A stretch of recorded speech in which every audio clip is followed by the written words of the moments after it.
สบายดีทุกคนเนาะพี่น้องวันนี้ก็มาลินยูนเคปคอร์ดมันจะเป็นมุงตึกเวทพอนและมุงอาบน้ำครับตอนนี้มันเป็นซีซั่นมันเถอะ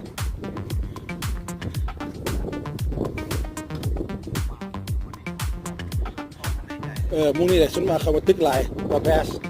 เขาจะมาตึกลายตัวนี้เขาจะเข้ามานี่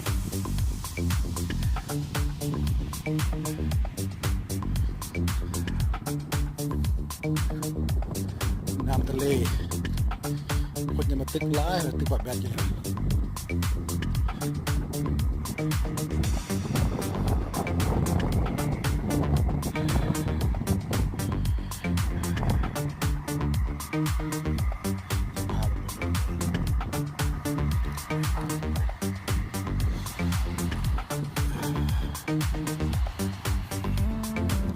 อากาศกำลังดีเลยมื้อนี้นะอากาศกำลังดีบนหนาวบนใดประมาณ45เป็นฮอต47 degree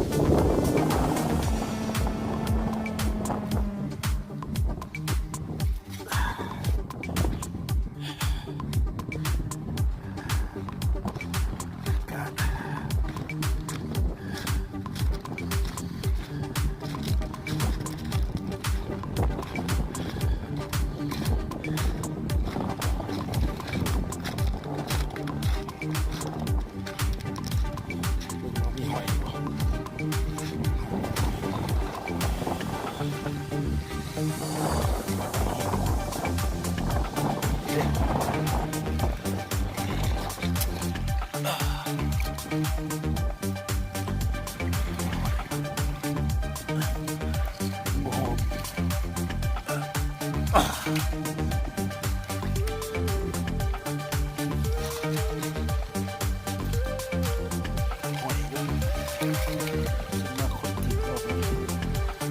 ทอดสน้ำมัน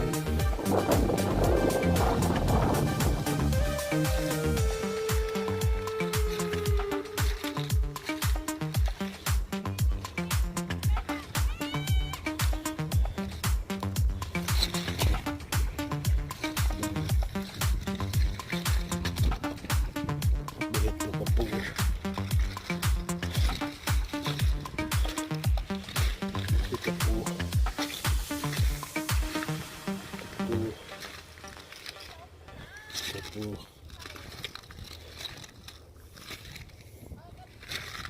ซัมเมอร์เลยคน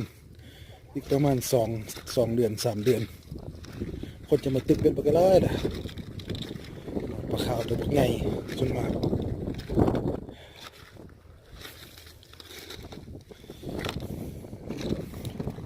น้ำมันลงตอนนี้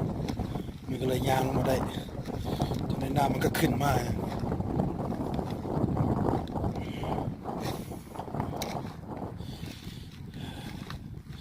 หอยจะไปได้หอยส่วนมากตัวน้อยส่วนมากตัวน้อยแกะแล้วมันจะมีอย่างบอกก็จุดแกะนุ้ย